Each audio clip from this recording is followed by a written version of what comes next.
This is Ira, and welcome to Ocean Liners on Print, where we travel through ocean liner history via my collection of ocean liner memorabilia. In this video, we are going to discuss the Gripsholm of 1924. The Gripsholm had a varied career from 1925 to 1966. It was originally listed as 18,000 gross registered tons and 573 feet long, on the smaller side for a transatlantic liner.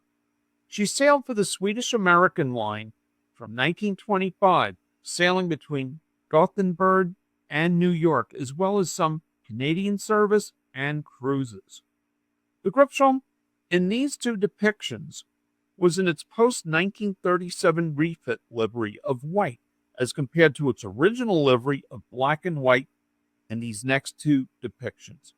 Also, notice the near vertical knife-like bow on these pre 1949 to 1950 refit pictures, compared to the rounded raking bow post refit. The ship served during World War II for repatriation services. This continued till just after the war. In 1954, the Gripsholm was sold to the North German Lloyd. As a result, the Gripsholm was renamed the Berlin and used to transport immigrants to Halifax, Nova Scotia. Actually, until 1955, the ship was under control of the 50-50 arrangement between the Swedish American Line and the North German Lloyd. It was completely under North German Lloyd control finally by 1955. Ultimately, the ship was scrapped in 1966. Get your baggage tag ready. We have a voyage to catch on the Gripsholm. The baggage tag is for tourist class. The ship leaves New York at Pier 97, foot of West 57th Street, North River. The date of the voyage was November 1st, 1951, and the destination was Bremerhaven. So, let's check out the cover of this first-class deck plan from the Gripsholm from 1952. The Gripsholm at this point was 590 feet long and 19,100 gross registered tons after the 1949 to 1950 refit. As a result of this refit, the bow was raked and lengthened. Prior, the length of the Gripsholm was 573 feet in length. Someone wrote on this deck plan, quote, now the MV Berlin, close quote, because a couple of years after this deck plan, it actually did become the Berlin. The tagline for the Swedish American Line is, quote, the White Viking Fleet, close quote.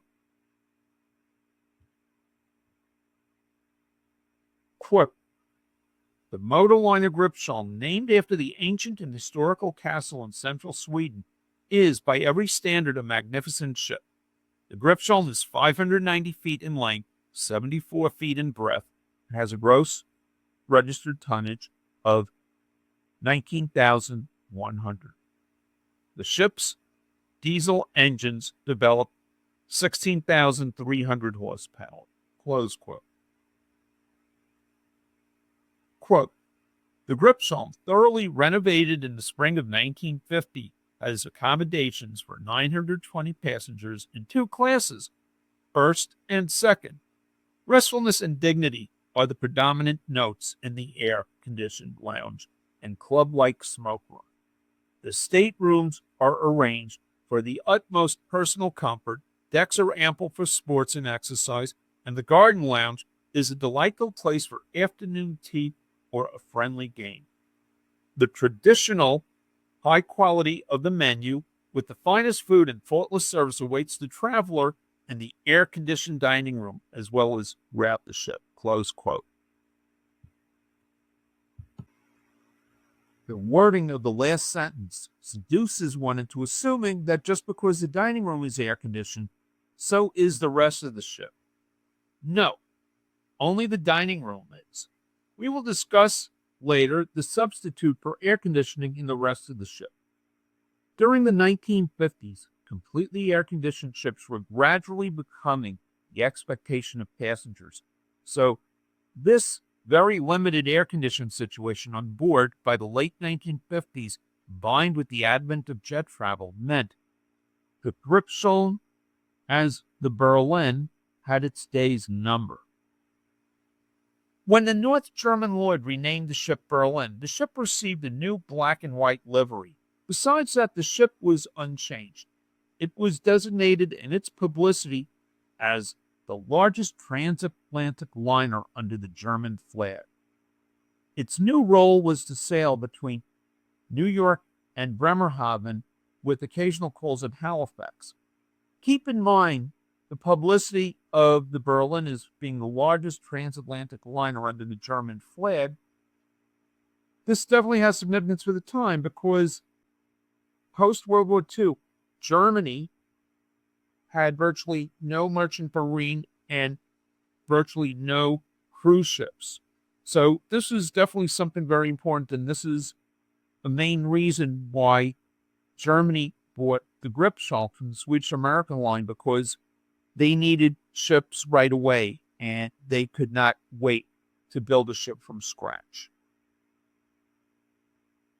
North German Lloyd felt they had bragging rights for the Berlin regarding, quote, spacious modern staterooms for 1, 2, 3, or 4 persons only, close quote. Quote, for your amusement, there are dances, movies, informal get-togethers, and other forms of entertainment, close quote. Quote, year-round indoor swimming pool, close quote. Let's take a tour of the Gripsholm / Berlin through its deck plan of first and tourist class from 1956.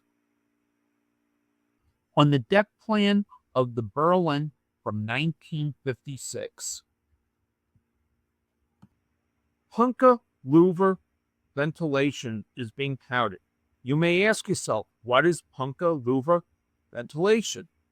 Well, Punka louver ventilation, quote, are outlets for streams of fresh, cool air drawn from the upper decks into the staterooms by powerful fans.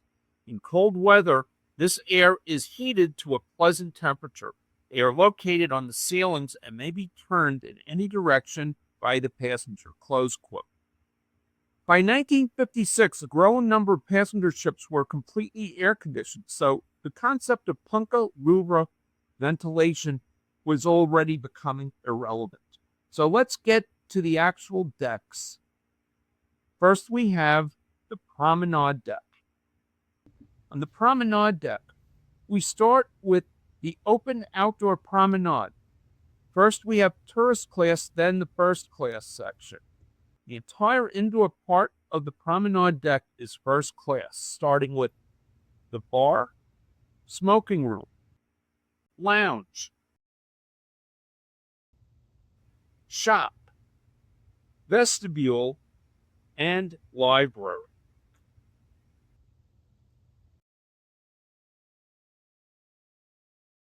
The Gripsholm Berlin was ornately decorated. On the upper deck, all public rooms are tourist class. We have the bar, smoking room, one of 2 elevators, upper deck veranda, shop, writing room, reading room, lounge. The next section with staterooms is first class. We have the baggage room, public toilets, showers, and bath midway between the port and starboard. Staterooms, beauty parlor, cabins deluxe. And then we have the tourist class outdoor promenade. The main deck. The aft half is tourist class. The forward half is first class. Let's start with the Bierstube. This is the one conversion from the original Gripsholm to the Berlin. And the Bierstube is German for tavern. Then we have the baggage room, barber shop, tourist class staterooms, first class staterooms, more first class staterooms, public facilities, and the purser's office. Doctor's office. This is unusual because usually the doctor's office is with the hospital, but here the doctor's office is by itself. Chief steward office and consult room, baggage room, and crew office with vestibule. Then we have A deck, which is all tourist class. Here we have the hospital, staterooms, beauty parlor,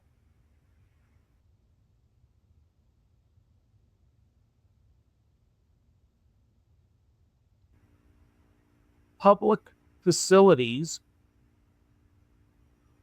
more tourist staterooms, and the children's playroom. The layout of the ship was traditional for a ship from the 1920s, 30s, and 40s.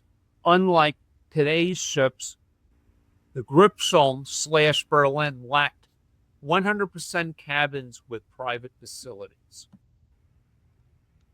On B deck, all staterooms are tourist class. The aft dining room is tourist class. Forward dining room is first class, and then we have more tourist class staterooms. C deck, all staterooms are tourist class, and then we have the tourist class rotunda. On D deck, steam bath, massage room, gymnasium, gallery over the pool, and of course, the indoor pool. Did you bring your appetite? If you were on a September 1926 voyage and having dinner in the first class dining room, you would be making your selections from this menu. The menu cover has interesting artwork. On the front cover is a scene with the caption, quote, "Seaweed gathering on the coast," close quote. On the back cover is a depiction of the Gripsholm in its original black and white livery, pre-1937 refit. The offerings for first class were limited. The entire menu consisted of cheese or olives for an appetizer, cream soup Chicago, broiled turbot with brown butter and horseradish, larded steak, Renaissance style, apricot ice cream, fruits. That's all. On the luncheon menu are 2 Swedish America Line ships in their white livery, the 2-funneled Gripsholm and the single-funneled Stockholm, which collided with the Andrea Doria. Selections on this menu included smoked herring, smoked beef, veal sausage, chicken a la king, fish pudding. On a tourist class dinner from the same voyage, cream soup on Valet, roast shoulder of veal, whortleberries, fried mackerel, hair guards. If anyone knows what whortleberries or hair guards are, please put your thoughts in the comment box below. What did you like most about the Gripsholm or Berlin? The Punkaluva ventilation system. I can't stop saying it. Punkaluva, Punkaluva. The Bierstube Tavern for tourist class. A transfer from the Swedish America Line to the North German Lloyd with minimal alterations. The gallery above the indoor pool. Whortleberries. Seaweed gathering on the coast. Please place your comments in the comment box below. Remember to hit the subscribe button to receive exciting new ocean liner content. Thank you from Ocean Liners on Print.